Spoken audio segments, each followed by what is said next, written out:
வணக்கம் நேர்களே, இது ஷர்மிளா டாக்கீஸ். நான் உங்கள் டாக்டர் ஷர்மிளா. இன்னைக்கு நம்மளோட சிறப்பு விருந்தினரா இணைஞ்சிருக்கிறாரு ஒரு மருத்துவர் டாக்டர் திருநாவுக்கரசு மாணிக்கம். இன்னைக்கு நாம ஆனா பேச போறது மருத்துவம் சார்ந்த ஒரு விஷயம்தான். ஆனா அதை கமர்ஷியலா மக்கள் கிட்ட கொண்டு போய் சேர்க்கறதுக்கான ஒரு முயற்சியில டாக்டர் இறங்கி இருக்கிறாரு. இன்னைக்கு அதை பத்தி தான் இந்த காணொலியில நாம பேச போறோம். வணக்கம் doctor and welcome to Sharmila talkies. வணக்கம்மா. நீங்க ஒரு மருத்துவரா இருந்துகிட்டு ஒரு திரைப்பட நிறுவனம், தயாரிப்பு நிறுவனம் ஆரம்பிச்சிருக்கிறீங்க, திருச்சித்திரம் அப்படிங்கிற ஒரு நிறுவனம். இது மூலமா அஞ்சாமை அப்படிங்கிற ஒரு திரைப்படத்தை நீங்க தயாரிச்சிருக்கிறீங்க. அந்த ட்ரெய்லரை சமீபத்தில் என்னுடைய நண்பரான ஒரு பொலிட்டிக்கல் கமெண்டேட்டர், நாங்க ஜென்ரலா நிறைய பொலிட்டிக்கல் இன்டர்வியூஸ் பண்ணுவோம், அவர் தொடர்ந்து எங்க சேனல்ல பேட்டி கொடுத்துட்டு இருக்கிறாரு, ரிட்டையர்ட் IAS ஆஃபீஸர் திரு பாலச்சந்திரன் அவர்கள் இந்த படத்துடைய ட்ரெய்லரை எனக்கு ஃபார்வர்ட் பண்ணியிருந்தாரு. அந்த ட்ரெய்லரை பார்க்கும்போது உண்மையிலேயே ரொம்ப இம்ப்ரெசிவாகி இருந்தது. நீட் தேர்வுக்கு எதிரான விஷயங்களை ரொம்ப ஆணித்தரமா சொல்லக்கூடிய ஒரு திரைப்படத்தை நீங்க தயாரிச்சிருக்கீங்க. பொதுவா திரைப்படங்கள் அப்படின்னாலே தயாரிப்பாளர்கள் கமர்ஷியல் வயபிலிட்டி இருக்கா, பினான்சியல் வயபிலிட்டி இருக்கா, இது எந்த அளவுக்கு கமர்ஷியலா சக்சஸ்ஃபுல் ஆகும் அப்படின்னு நினைச்சுதான் கதைகளை தேர்வு செய்வாங்க. ஆனா இப்படிப்பட்ட ஒரு சோசியல் அவேர்னஸ் கிரியேட் பண்ணக்கூடிய, சமூக பிரச்சனைகளை பிரதிபலிக்கக்கூடிய ஒரு திரைப்படத்தை எடுக்கணுங்கிற இன்ஸ்பிரேஷன் உங்களுக்கு எங்கேருந்து வந்தது? என்ன நோக்கத்துல இந்த திரைப்படத்தை நீங்க ஆரம்பிச்சீங்க? இதுதான் உங்களுடைய முதல் திரைப்படமா? அதை பத்தி கொஞ்சம் சொல்லுங்க.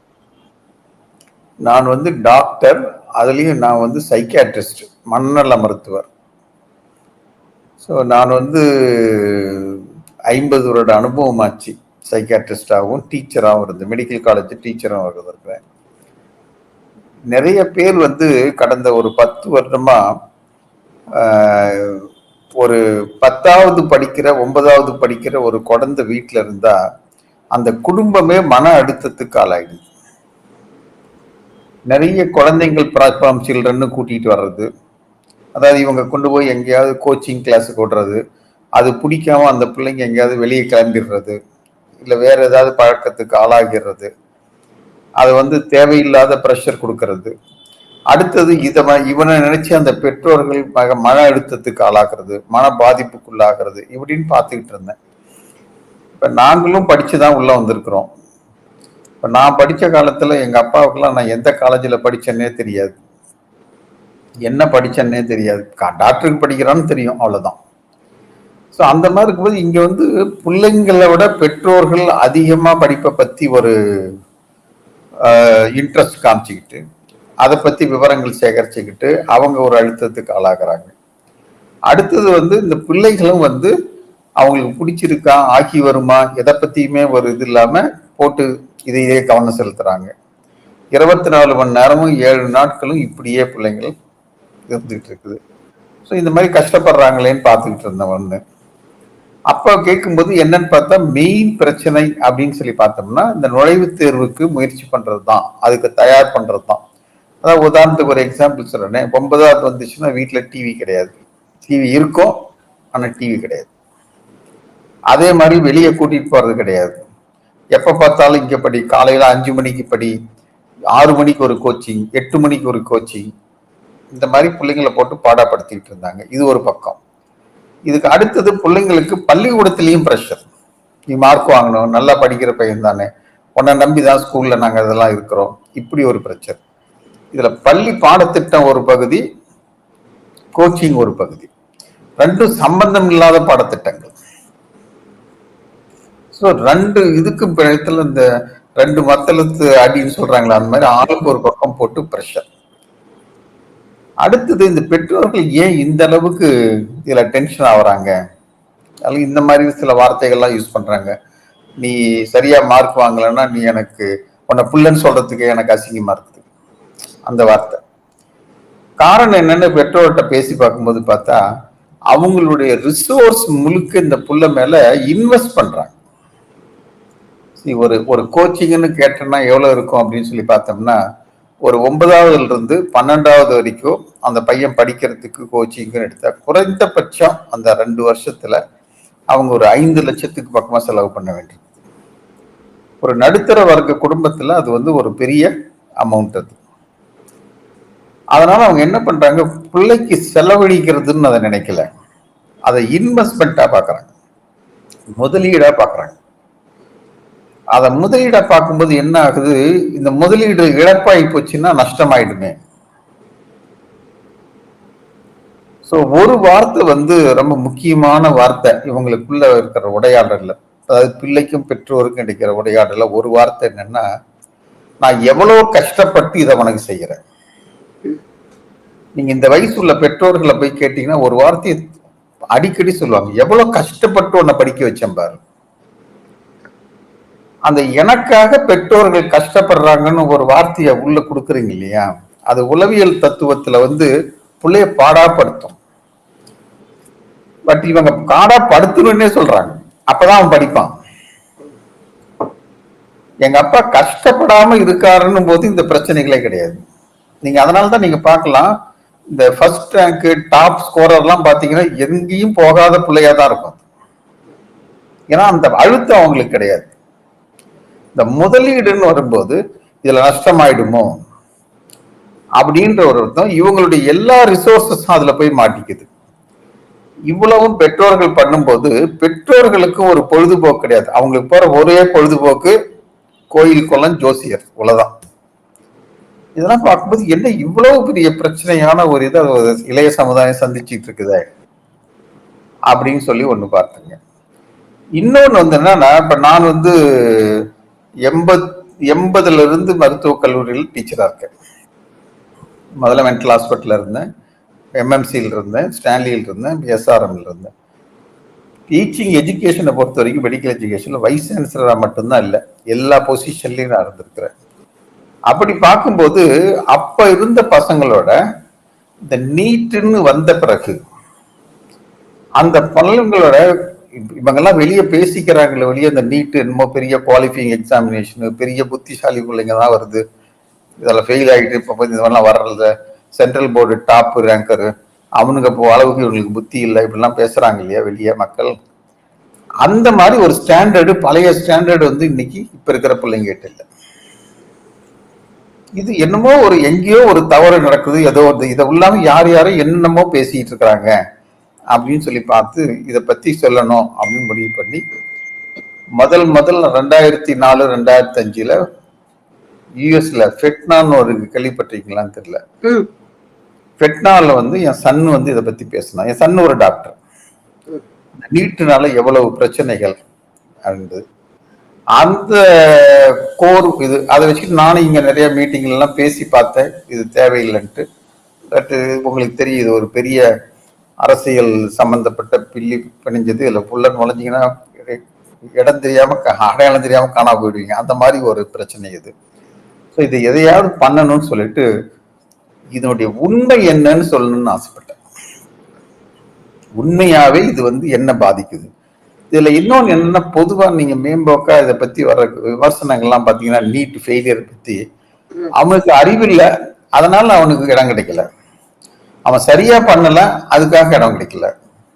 அப்ப நாம என்ன பண்ண முடியும், நல்ல பசங்களை தான் நம்ம தேர்ந்தெடுக்கணும் அப்படின்ற மாதிரி ஒரு பேச்சு பேசும்போது அது வந்து அவங்களுடைய சுயமரியாதை எல்லாத்தையுமே, செல்ஃப் எஸ்டீம் எல்லாம் அப்படியே தகர்த்துருது. நீ இருக்கிறதுக்கே லாய்க்கு இல்லைன்ற மாதிரி ஒரு மெசேஜ் பதிவாகப்படுது. இப்ப டெலிபரேட் செல்ஃப் ஹார்ம் இந்த மாதிரிலாம் விஷயத்தெல்லாம் பாக்குறோம் நம்ம. இதெல்லாம் பார்க்கும்போது இதை பத்தி ஏதாவது சொல்லணும்னு சொல்லிட்டு ஒரு பண்ணிக்கிட்டு இருந்தேன். படத்தோட ட்ரெய்லர் பார்க்கும் பொழுது அதுல 3 முக்கியமான விஷயங்களை வந்து நீங்க ஹைலைட் பண்ணிருக்கீங்க அப்படிங்கறத நம்ம பார்க்க முடிஞ்சது. அதாவது நீட் தேர்வு மூலமாக சமூக ரீதியாக என்ன பிரச்சனை வருது, அரசியல் ரீதியாக என்ன பிரச்சனை வருது, பொருளாதார ரீதியாக என்ன பிரச்சனை வருது அப்படின்னு. இதை தாண்டி நீங்க பாத்தீங்கன்னா பிள்ளைகள் அதிகம் தற்கொலை பண்ணிக்கிறாங்க அப்படிங்கிற ஒரு விஷயத்த வந்து நீங்க கையாண்டிருக்கிறீங்க. அவங்களுக்கு ஒரு பாசிட்டிவ் மெசேஜா கொண்டு போய் சேர்க்கணும் அப்படிங்கிற ஒரு முயற்சியை வந்து இந்த ட்ரெய்லர்ல பார்க்க முடிஞ்சது. இரண்டாவது, இந்த கோச்சிங் சென்டர்ஸ் எல்லாம் எப்படி பணம் பண்றாங்க அப்படிங்கிற ஒரு விஷயம்.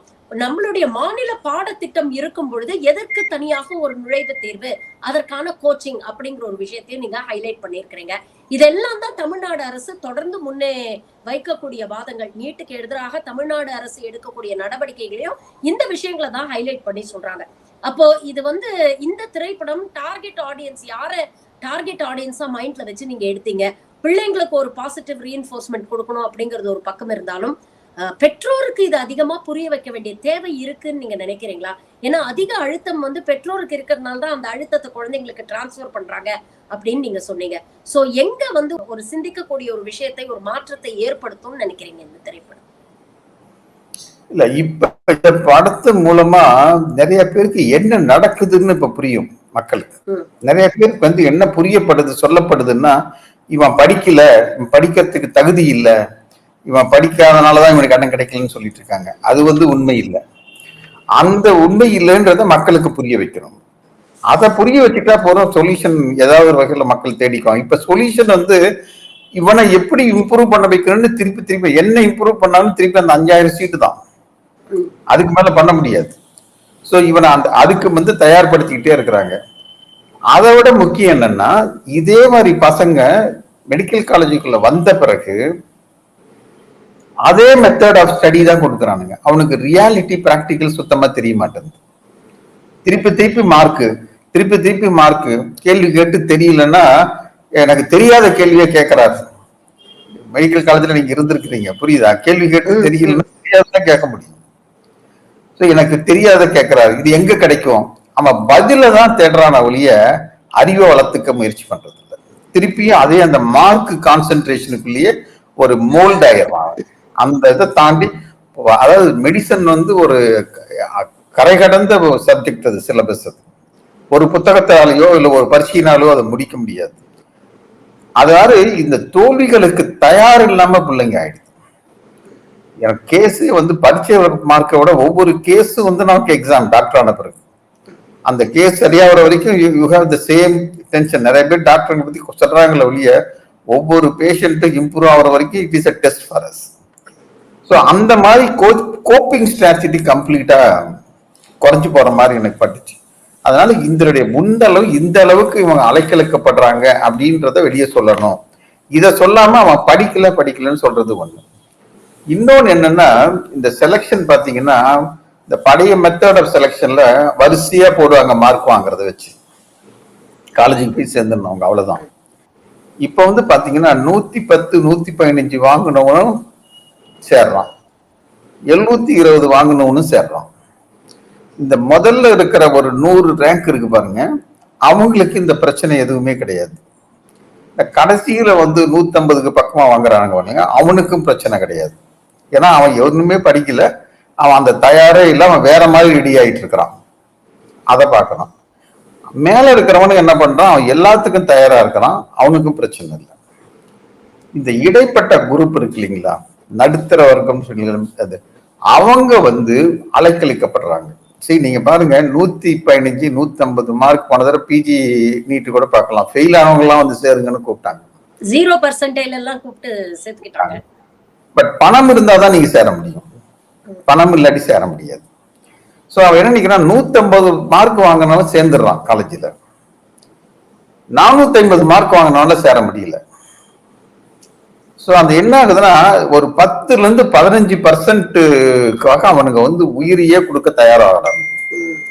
ஏன்னா அந்த மேல போகணும், அந்த மேல போகணுன்றது அவ்வளவு சிரமம். வரிசையா இவங்க வந்து அட்மிஷன் பண்ணியிருந்தாங்கன்னா, எந்த ஒரு அட்மிஷனுக்குமே ஒரு நுழைவுத் தேர்வு தேவை, இல்ல பள்ளி தேர்வு தேவை, ஏதாவது ஒரு வச்சுதானே அட்மிஷன் பண்ண முடியும். அடுத்தது முந்தியெல்லாம் நம்ம இன்டர்வியூ இதெல்லாம் பண்ணி தான் எடுத்தோம். இப்ப நான்லாம் போகும்போது இன்டர்வியூ தான் செலக்ட் பண்ணாங்க. அப்ப இருந்த டாக்டருங்களுடைய கம்யூனிகேஷன் ஸ்கில் இதெல்லாம் வச்சு இவங்க யாரையுமே நீங்க பார்க்கலாம், அந்த அளவுக்கு ஒரு சகஜமா எடுத்து நாங்கெல்லாம் பழகிட்டு இருந்தோம். இப்ப இந்த யாரு வரவன், யாரு அவனுக்கு மெடிசனை பத்தி தெரியுமா, என்னன்னு தெரியுமா, எதுக்காக வரான், அவனுக்கு ஏதாவது இன்ட்ரெஸ்ட் இருக்குதா, இந்த அளவுக்கு அவனுக்கு ஸ்டாமினா இருக்கா, இது எதுவுமே இல்லாம உள்ள வரான். இப்ப கடந்த கொஞ்ச நாளா பாத்தீங்கன்னா மெடிசன்லயும் டிராப் அவுட் அதிகமாயிட்டு போகுது. மெடிசன்ல டிராப் அவுட்டே இருக்காது. எத்தனை வருஷம், 10 வருஷம் கழிச்சு கூட படிச்சு முடிச்சுட்டு வெளியே வந்துடுறானுங்க. என்னால முடியாதுன்னு போறது இன்னைக்கு வருஷத்துக்கு ஒவ்வொரு காலேஜிலும் 3 பசங்க 4 பசங்க இன்னும் போக அதிகமாகும்போது தெரியல.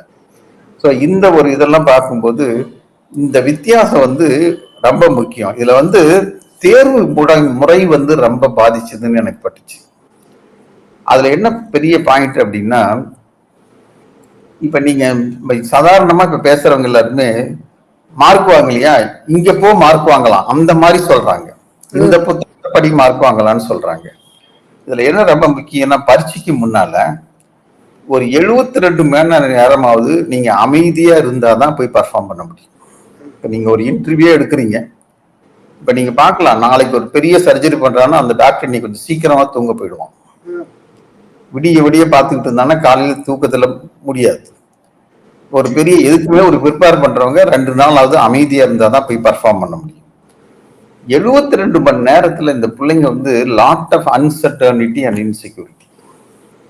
பரீட்சைக்கு போவோமா, இந்த சட்டை போட்டு வரக்கூடாது, இந்த கொண்டை போட்டுக்கிட்டு வரக்கூடாது, இந்த கண்ணாடி போட்டுட்டு வரக்கூடாது, இந்த கலர் சட்டை போட்டு வரக்கூடாது.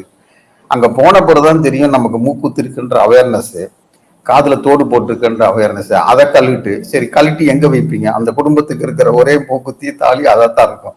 அதை எடுத்து எங்க வைக்கிறது? செருப்பு போட்டு வரக்கூடாது, ஷூ போட்டு வரக்கூடாது. ஸோ நீங்க ஒவ்வொரு இடத்துலையும் ஒரு பதட்டத்தை உருவாக்குது இந்த தேர்வு முறை. அவன் ரொம்ப அமைதியா போய் பரீட்சை எழுதுறதுக்கு பதிலா இப்படி போறான். அடுத்தது பரீட்சை வந்து பாத்தீங்கன்னா ஒரு குறிப்பிட்ட நேரத்துக்கு 2 மணி நேரத்துக்கு முன்னால வாண்டுறாங்க. அப்ப அவன் இன்னும் ஒரு 2 மணி நேரத்துக்கு முன்னால ஊர்ல இருந்து கிளம்பி வரணும். சென்னையிலே இருந்தா கூட திடீர்னு எங்கேயாவது உங்களை வந்து ஒரு திருப்பூர்ல இருக்கிற ஒரு ஸ்கூல்ல சென்டர் போடுறாங்கன்னு வச்சுக்கீங்க, அதை போய் நீங்க கண்டுபிடிச்சு போகணுமே. இந்த மாதிரி ஒவ்வொரு இடத்துலயும் ப்ரெஷர் கொடுத்து அந்த 72 மணி நேரத்தை வந்து உங்களை அலக்களிக்கிறதுனால உங்க பர்ஃபார்மன்ஸ் நீங்க ஆட்டோமேட்டிக்கா 10% 15% குறைஞ்சிடுது. அவன் பரீட்சைக்குள்ள போய் ஒரு 10 நிமிஷமாவது ஆன பிறகுதான் என்ன எடுத்துட்டு வந்தோம், உள்ள நம்ம உட்கார்ந்து கிடையாதுன்னா உண்மையில உள்ள வண்டமான உணர்வோம். அந்த 15 நிமிஷத்துல இப்ப காம்படிட்டிவ் எக்ஸாம்ல மல்டிபிள் சாய்ஸ்ல என்ன ஸ்பீடு தான் முக்கியம். நீங்க 10 நிமிஷத்தை லூஸ் பண்ணிட்டீங்கன்னா அதுலயே நீங்க கவனம் போயிடும்.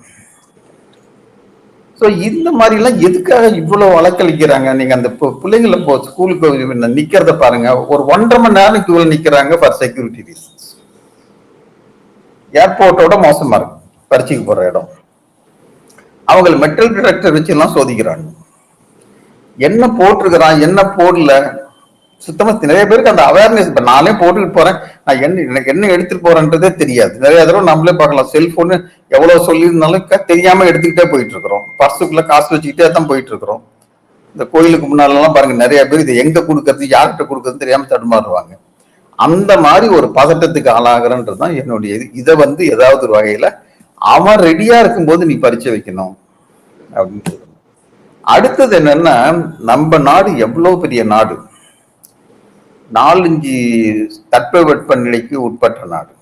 ஒரே நாள்ல ஒரே குறிப்பிட்ட தேதியில அவ்வளோ பேரும் பரீட்சை எழுதணும். அதுக்கு ஒரு நிர்வாகம், அதை கண்ட்ரோல் பண்றது, ஹராஸ்மெண்ட்.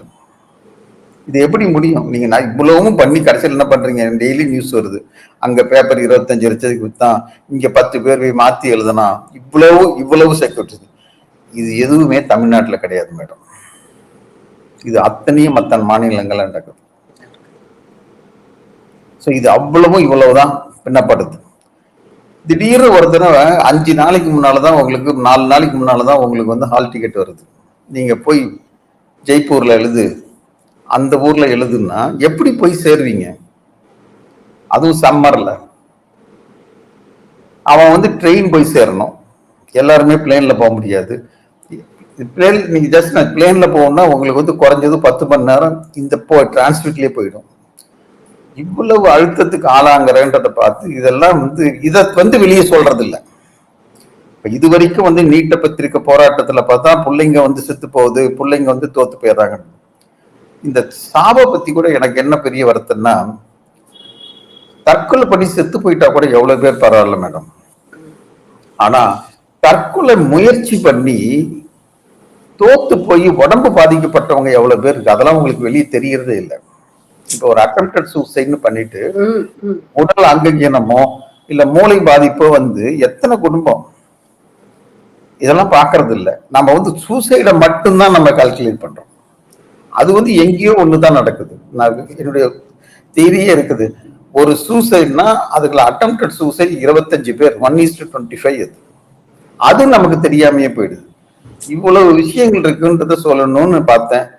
நான் எத்தனையோ பேர்கிட்ட போய் சொல்லி பார்த்தாலும் இதெல்லாம் யாரும் நீங்க சொல்ற மாதிரி கமர்ஷியலா இதெல்லாம் சரியா வருமா, நீங்க என்னமோ பாடம் எடுக்கிற மாதிரி இருக்குது அப்படின்னு சொல்லிட்டாங்க. சரி, சம்பாரிச்ச பணத்தை முழுக்க ஏதாவது போட்டு முயற்சி பண்ணுவோம் அப்படின்னு சொல்லி இதை செய்யணும்னு ஆசைப்பட்டேன். இல்லாட்டி போய் இந்த வயசுல போய் நான் போய் சினிமா எடுக்க வேண்டிய அவசியமே இல்லை.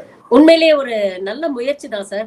இப்போ ட்ரீம் வாரியர்ஸ் இந்த படத்தை மார்க்கெட் பண்றாங்க அப்படிங்கறதையும் ட்ரெய்லர்ல நம்மளால பார்க்க முடிஞ்சது. அது ஒரு பெரிய பிளாட்ஃபார்ம் இந்த படத்துக்கு ஏற்படுத்தி கொடுக்கும்னு நம்பிக்கை இருக்கு. ஏன்னா அவங்க நிறைய சக்சஸ்ஃபுல்லான கமர்ஷியல் படங்களையே அவங்க வியாபாரம் செஞ்சவங்க. சோ கண்டிப்பாக மக்கள் கிட்ட கொண்டு போய் சேர்க்கும் அப்படிங்கிற ஒரு விஷயத்த நம்ம பார்க்க முடிஞ்சது. இதுல பாலச்சந்திரன் சார் எப்படி நடிக்க வச்சீங்க? ஏன்னா அவர் ஒரு அரசியல் விமர்சகரா நமக்கு தெரியும், ரிட்டையர்ட் ஐஏஎஸ் ஆபீசரா எங்களுக்கு தெரியும். ஆனா அவருக்குள்ள இப்படி ஒரு நடிகர் இருப்பாரு அப்படிங்கிறது எங்களுக்கு தெரியல. அவர் எப்படி இந்த ப்ராஜெக்ட்ல இன்வால்வ் ஆனார், அத பத்தி சொல்லுங்க. அதாவது இந்த இந்த ஒரு இது எப்படின்னா, ஒரு டைரக்டர் ஒரு கதையை கொண்டு படம் எடுக்கிறேன்னு கேட்டது படம் இல்லை. இது ஒரு தயாரிப்பாளர் ஒரு கருவை வச்சுக்கிட்டு இது படமாக்கப்படணும்னு தேடி போன ஒரு ப்ராஜெக்ட் இது. அதான் இதுல இருக்கிற இந்த top to bottom, bottom to டாப்ல இது வித்தியாசமான ஒரு அப்ரோச் இது. ஸோ அப்படி பண்ணும்போது நல்ல பிரபல்யமானவங்ககிட்ட எல்லாம் போய் அப்ரோச் பண்ணி சொல்லி பார்த்தேன். பெரிய டைரக்டர்ஸ், நடிகர்கள் சம்பந்தப்பட்ட, ஏன்னா நம்ம ப்ரொஃபஷனல்ல இவ்வளவு நாள் எவ்வளவு பேருக்கு நம்ம கான்டாக்ட்ஸ் இருக்குது. எல்லாருமே எனக்கு அறிவுரை தான் சொன்னாங்க. நீங்க ஏன் இந்த முயற்சியெல்லாம் இந்த வயசுல எடுக்கிறீங்க, காசெல்லாம் வீணா போயிடும், இதெல்லாம் யாரு கேட்க போறா. அதாவது படம்ன்றது வருமானம் கருதி அப்படின்ற ஒரு கான்செப்ட் இருக்குது. எனக்கு வருமானம் இல்லை, இதை ஆவணப்படுத்தணும், டாக்குமெண்ட் பண்ணணும். இந்த ஃபேக்ட்ஸ், உண்மைகளை டாக்குமெண்ட் பண்ணணும் அப்படின்றது சில நல்ல பாப்புலர் ஆர்டிஸ்டையும் போய் பேசி பார்த்தேன். நல்ல சீர்திருத்தமா பேசுறவங்கலாம் நீங்க பாக்குறாங்கல்ல, அவங்கெல்லாம் கூட பேசி பார்த்தேன். அவங்களும் எல்லாம் எனக்கு அட்வைஸ் தான் பண்ணாங்க. ஏன் நீங்க இந்த ரிஸ்க் எடுக்கிறீங்க, பட் அவங்க பாயிண்ட்ல அது ரைட்டு. அவங்களுக்கு ஏதாவது போட்டு பிரச்சனை அவங்க வாழ்க்கை கேள்விக்குறி ஆயிடுறான்றதுல அவங்க ஜாக்கிரதையா இருக்கிறாங்க. அதனால பார்த்தேன், எல்லாத்திலையும் புதுசாவே போட்டுருவோம். நாம என்ன நினைக்கிறன்றதை கொண்டு வர மாதிரி இருக்கணும். ஏன்னா ஒரு பெரிய ஆளை போட்டோம்னா அவருக்காக கதை மாடி போய் பார்க்குது, அவருக்காக கருத்து மாறிப்படுது, அவருக்காக செலக்ட் பண்ற கோ ஆக்டர்ஸும் வேற வேற யாரையோ கொண்டு போட்டுடுறாங்க. இந்த மாதிரி நிறைய காம்ப்ரமைஸ் பண்ண வேண்டியிருக்கு. அதுக்கு உண்டான செலவுகள் இதெல்லாம் என்னால பண்ண முடியாது. அப்படிங்கும்போது இந்த டைரக்டர் சுப்பராமன் நான் இந்த ஸ்டைல சைக்காட்ரிஸ்டா இருக்கிறதுனால நிறைய இந்த இளம் ஸ்கூல் அந்த ஸ்டூடெண்ட்ஸ், இந்த பிலிம் டெக்னாலஜி ஸ்டூடெண்ட்ஸ் இருக்காங்க இல்லையா, அவங்க சில கதையெல்லாம் இந்த மாதிரி முடிவு இருக்கலாமா, இது சைக்காவா இருக்குமா அப்படின்லாம் டிஸ்கஸ், அப்படி டிஸ்கஸ் பண்ண ஒரு பையன் தான், மாணவன் தான் சுப்பராமன்றவர். அவரு எனக்கு கொஞ்சம் விவரம் கேட்கறதெல்லாம் பார்த்து பிடிக்கும். நான் நிறைய புக் எழுதியிருக்கு இல்லையா, அதை படிச்சுட்டு வருவாங்க. அதை படிச்சுட்டு வரும்போது இந்த மாதிரி கேட்கும்போது ஒரு நாள் இந்த கூப்பிட்டு, நானே ஃபோன் பண்ணி கூப்பிட்டு ஒரு 2 நியூஸ் பேப்பர் எடுத்து போட்டேன். ஒரு தினமலரும் தினத்தந்தி, இந்த மாதிரி நியூஸ் வருது, இதை பத்தி தான் நான் படம் பண்ணணும்னு நினைக்கிறேன், இதை உன்னால செய்ய முடியுமா, சினிமாத்தனம் உள்ள நுழையக்கூடாது, இது 2 ஃபைட் வச்சாதான் நார்த்ல போய் விலை போகும், 2 பாட்டு வச்சு டான்ஸ் வச்சாதான் இது போகும், இதெல்லாம் பண்ண மாதிரி வேணாம். அப்படின்னா நல்ல இதெல்லாம் காஸ்டிங் கிடைக்காது. எனக்கு இதை மட்டும் சொன்னா போறோம், இதை பண்ணா போயிடும், உனக்கு பேர் கிடைக்கும்பா. பட் கன்வின்ஸ் பண்றதுக்கு முடியல. எல்லாமே புதுசு. டைரக்டருக்கு ஃபர்ஸ்ட் படம், கேமராமேனுக்கு ஃபர்ஸ்ட் படம், மியூசிக் டைரக்டருக்கு ஃபர்ஸ்ட் படம். இந்த மாதிரி தேடிட்டு இருக்கவங்களை பிடிச்சி அவங்கள போட்டு செய்யுங்க, யாருக்கும் காம்ப்ரமைஸ் பண்ணாம. எனக்கு கருத்துல நீங்க சர்ச்சிடக்கூடாது அப்படின்னு தெளிவா இருந்தேன். அந்த மாதிரி பண்ணும்போது இந்த மாதிரி புது ஆளுங்களா பார்த்துருக்கும்போது எனக்கு பாலச்சந்திரன் ரொம்ப நாளா பழக்கம், தமிழ் மரபு மூலமா. அவர் இந்த மாதிரி கொஞ்சம் ஒத்த சிந்தனையோடவங்களும் வேணும் இந்த படத்துல நடிக்கிறதுக்கு, அது வேணும். காசு பெருசு இல்லை, ஒத்தர சிந்தனை உள்ளவங்க வேணும். ஒரு ஜட்ஜா போய் ஒரு ஜட்ஜ்மெண்ட் கொடுக்கறது, அந்த இது கமெண்ட் கொடுக்கறதெல்லாம் செய்யறதுக்கு ஒரு சராசரி வேணும் போது நீங்க பண்றீங்களான்னு சொன்னேன். அவர் டெஸ்ட் எடுத்தோம், நல்லா வந்துச்சு. ஐ திங்க் அவர் சூப்பர்பா பண்ணியிருக்காரு. படத்துல ஒரு பாதி அவரு தான் நல்லா பண்ணியிருக்காரு. அது யாருமே எதிர்பார்க்காதது. அதே எல்லாமே அதுல நடிச்சவங்க, இந்த பையன், ஈவன் வாணி போஜன் கூட அவங்களுக்கு அதுதான் முதல் திரைப்படம். அவங்க சீரியல் முதல் திரைப்படம் அவங்களுக்கு. அது அவங்களும் சேலஞ்சா எடுத்து செஞ்சாங்க. இந்த மற்றபடி இந்த விதார்த்தி இவங்கெல்லாம் எந்த விதமான நடிப்பும் நடிக்கக்கூடிய ஒரு நடிகர்கள். இப்படித்தான் இருக்கணும், ஒரு இந்த ஸ்டேச்சர்ல தான் நடிக்கணும்னு நினைக்காத மாதிரி கிரவுண்ட் லெவல் நடிக்கணுன்ற மாதிரி செலக்ட் பண்ணும்போது அதை அவர் செலக்ட் பண்ணாங்க. ஸோ இப்படிதான் அந்த படம் வந்துச்சு. இதுலதான் வந்து பாலச்சந்திரன் வந்தார். நீங்க நிறைய பேர் அட்வைஸ் பண்ணாங்க அப்படின்னு சொன்னீங்க. அரசியல் ரீதியாக இந்த படம் வெளியே வர்றதுக்கு ஏதாவது அழுத்தங்கள், இந்த மிரட்டல்கள் ஏதாவது சந்திச்சீங்களா சார் நீங்க? ஏன்னா இது முற்றிலும் ஒன்றிய அரசுக்கு கருத்துக்களுக்கு எதிரான ஒரு திரைப்படமா இருக்கு இல்லையா? இல்ல, நான் வந்து இந்த படத்தை பார்த்தீங்கன்னா உங்களுக்கு தெரியும், இதுல எதிர்த்து எதுவுமே கிடையாது. Facts are brought out. அதை யாராலையும் மறுக்க முடியாது. கொஞ்சம் எங்களுக்கு வந்து சென்சார்ல பயந்தோம். இது வந்து டைலாக் தான் பார்த்தா தெரியும் இது இருக்குமா அப்படின்னு சொல்லி பயந்தோம். நிறைய டேட்டாஸ் தான் இருக்கும் நீங்க ஆர்குமெண்ட்ஸ்ல, இத்தனை பிள்ளைங்க போயிடுச்சு இத்தனை பண்றதெல்லாம். அதுக்கெல்லாம் எவிடன்ஸ் கேட்டாங்க. சும்மா ஒரு மானாவாரியா சொல்றீங்களா, 100 பேர் போயிட்டாங்க 1000 பேர் போயிட்டாங்கன்னு சொல்றீங்களா உங்க இஷ்டத்துக்கு? இதுக்கெல்லாம் என்ன உங்களுக்கு வந்து டாக்குமெண்ட்ஸ் எவிடன்ஸ் இருக்குன்றது. பட் இதை பண்ணும்போதே எல்லாம் இந்த எலம் குரூப்பா இருக்கிறதுனால நான் இதெல்லாம் எதிர்பார்த்தேன். ஏன்னா நான் இருந்திருக்கிறேன் ஒரு காலத்துல. அந்த காலத்துல வந்து சில படங்களுக்கு ஆஸ் எ சைக்காட்ரிஸ்ட் போய் சென்சார்ல பார்க்க சொல்லியிருக்கிறாங்க.